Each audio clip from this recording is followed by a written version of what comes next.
Bienvenue dans le podcast de la Voix de la Vente. Ce podcast va vous donner envie de mieux vendre en moins de 5 minutes. Aujourd'hui, je vous emmène écouter une chanson de Kent. Alors Kent, pour les plus jeunes, c'était le chanteur de l'excellent groupe de rock des années 80, les Starshooters. La chanson que je veux vous faire écouter s'intitule « Tout est là ». Vous la trouverez sur YouTube, elle m'a tout de suite parlé. Elle décrit avec des mots simples une vérité indiscutable. Tout est là. Ça veut dire quoi? Eh bien, ça veut dire que l'étincelle de génie, elle est en moi. Ce qui me correspond, tout ce dont j'ai besoin pour avancer, c'est enfoui en moi.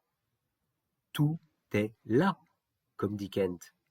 Alors, avant lui, il y en a un autre qui a dit la même chose. Il s'appelait Socrate, le philosophe grec dont on vous a parlé en classe de terminale, celui dont on ne vous a pas expliqué pourquoi ce qu'il racontait pouvait vous aider à autre chose qu'à avoir le baccalauréat. Ce Socrate, il se baladait dans les rues d'Athènes. Il posait des questions aux gens qu'il croisait, il les faisait réfléchir. Il partait du principe que quand un humain se trouve confronté à quelque chose de logique, il y a comme une lumière qui s'allume en lui. Vous savez, quand vous vous dites « Oh mais bon sang, mais c'est bien sûr, ça ne peut être que ça !» Eh bien, pour Socrate, ça, c'était la preuve que la connaissance ne provient pas d'une production d'idées venant de l'extérieur, elle provient d'une prise de conscience de quelque chose qu'on a en soi, quelque chose qui soudain se révèle. Alors lui, comme il était philosophe, il parlait de vérité. Il disait que la vérité, ça se dévoile. Elle est là, en toi. Il faut juste la découvrir. D'ailleurs, en grec, vérité se dit aletheia. Et aletheia, ça signifie retrait du voile. Alors de quel voile parle-t-on? On parle du voile qui se forme avec l'ensemble des croyances qu'on a en soi. Toutes ces croyances qui finissent par nous persuader qu'il y a plein de trucs qui nous manquent, alors qu'en fait, on peut réussir beaucoup plus que ce qu'on croit. Pourquoi est-ce que je vous ai raconté tout ça? Parce que je veux juste vous faire réfléchir à votre façon de manager. Si vous voulez motiver un collaborateur, posez-lui des questions.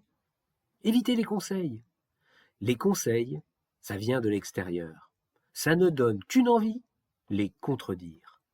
Votre collaborateur, il n'a pas forcément envie de se reconnaître dans ce que vous lui racontez.